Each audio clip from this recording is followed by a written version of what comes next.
For this tutorial, I'm using the Editing workspace. You can reset the workspace by double-clicking on the editing name in the Workspaces panel and clicking Yes to confirm. When editing clips into a sequence, there are always going to be 4 marks in time that are important. That's 2 in points and 2 out points. These set the start and end of the section of the clip you want to use, and the start and end for the placement of that clip in a sequence. It's possible to work out the 4th point from any other 3, so you only actually need 3 of the points, and almost every time a clip is added to a sequence, it's using a 3-point edit.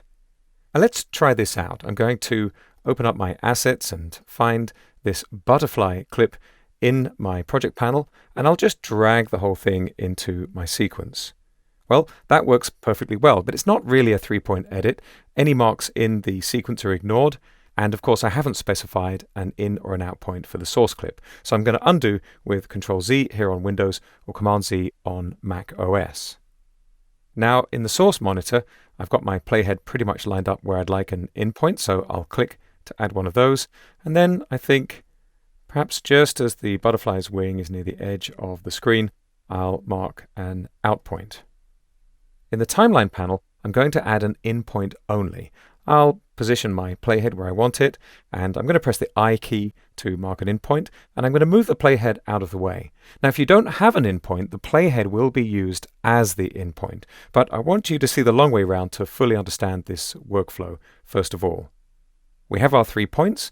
We're ready to make the edit, so I'm going to click to perform an overwrite edit. The in point on the source clip was aligned with the in point in the sequence. And we've got the duration of the source clip as defined by the out mark here added to the sequence. So it's pretty straightforward. The 4th point has been calculated automatically in the sequence based on that source clip duration.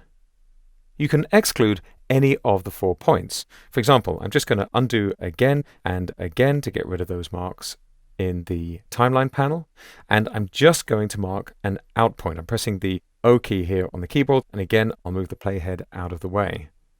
Now when I perform my overwrite edit, the end of the clip has been aligned with the end of the selection in the timeline panel.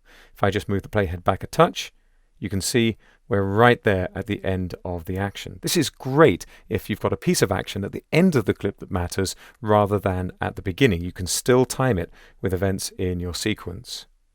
By the way, you won't get the same results if you perform an insert edit where everything shuffles out of the way. So to use this technique of back timing the action, make sure you use an overwrite edit.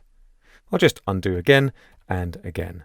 Now I'm going to close the gap a bit. I'm going to trim the end of this first clip out so that we have a smaller space, and I'm going to select that gap and press the / key on my keyboard.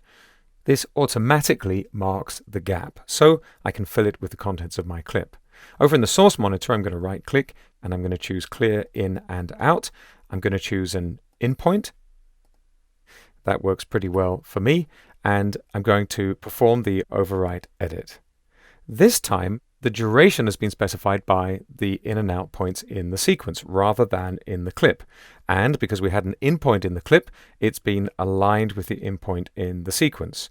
We could have easily set an out point in the clip instead, and of course, the contents of the clip would be back timed to fill that gap. This is a powerful way to perform an edit in Premiere Pro if you need to replace some content or fill in some content where the end of the clip matters more than the beginning. Knowing what to expect when you're excluding one or other in or out point gives you more control in the edit. It can seem confusing when you first start out, but the best way to get to grips with this is to try it yourself. It's worth noting that the source patching buttons change the track your clips will be added to. You can just drag them up or down to change that. It's also worth noting that the track selection buttons have no impact on 3-point edits. So that's an introduction to 3-point editing in Adobe Premiere Pro CC.